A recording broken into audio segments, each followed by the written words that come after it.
Bank EMI కట్టలేదండి, monthly 5వ తారీఖు వస్తుంది, 10వ తారీఖు వస్తుంది, ఈఎంఐ కట్టలేదంటే ఒక రోజు గడువు తప్పిపోతే ఇమీడియట్ గా ఆ బ్యాంకర్స్ పెడుతున్న టార్చర్ ఒక రకంగా ఉండదు. రికవరీ ఏజెంట్స్ యొక్క తాకడే పొరపాటున 1-2 నెలలు గానీ మనం ఒక డ్యూ ఉండిపోయామంటే ఇమీడియట్ గా వాళ్ళు ఫోన్ చేసే టార్చర్ ఒక రకంగా ఉండదు.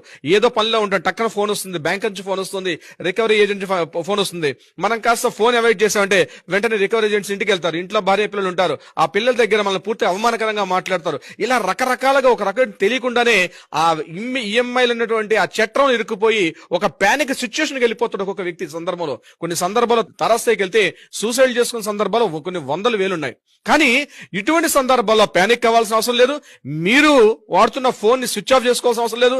మీరు అక్కడుండి ఇక్కడున్నానని తప్పించుకునే ప్రయత్నం చేయకండి. రేపిస్తాను, మాపిస్తాను, ఎల్లుండిస్తాను అని చెప్పి మీరు ఎక్స్క్యూజెస్ చెప్పాల్సిన అవసరం లేదు. దీనికి ఏంటి పరిష్కారం తెలియకుండా అంటే కట్టేసుకుంటారు, లోన్ తీసేసుకుంటారు, అయిపోయిన తర్వాత ఉద్యోగం పోయిందనో లేకపోతే వ్యాపారంలో లాస్ వచ్చిందనో ఏదో సమ్ ప్రాబ్లమ్స్ వస్తాయి. ఎందుకంటే ఇవన్నీ కూడా గవర్నమెంట్ ఎంప్లాయీస్ కాదు కదండి. మోస్ట్ ఆఫ్ ద ఎక్కువ మంది 90% ఆఫ్ అందరూ ప్రైవేట్ ఎంప్లాయీస్ ఉంటారు. ఇటువంటి సందర్భాల్లో లోన్ ఈఎంఐ కట్టలేకపోతే ఆ టార్చర్ భయంకరమైన టార్చర్. బహుశా మనం ఏదో పురాణాలు చదివేటండి అంటే దాని యమదూతలు ఎక్కడ ఉండరు, వీళ్ళ రూపంలో తిరుగుతూ ఉంటారు మన చుట్టూ కూడా. కడతావా చస్తావా, ఇప్పుడు మనం బయటికి వెళ్తే నిలబడితే వాళ్ళే ఆఫీస్కి వచ్చేస్తారు, హెచ్ఆర్లకు వెళ్తారు, మన బంధువుల దగ్గరికి వెళ్ళిపోతారు, మన ఇంటికి వస్తారు. వాళ్ళు చేసిన యాగి ఇంత అంత ఉండదు నాగరాజు గారు. అది తీసుకున్నవాడు ఆ బాధ పడుతున్నవాడికే తెలుసు తప్పించి పక్కవాడికి హాస్యాస్పదంగా ఉండొచ్చు గాక.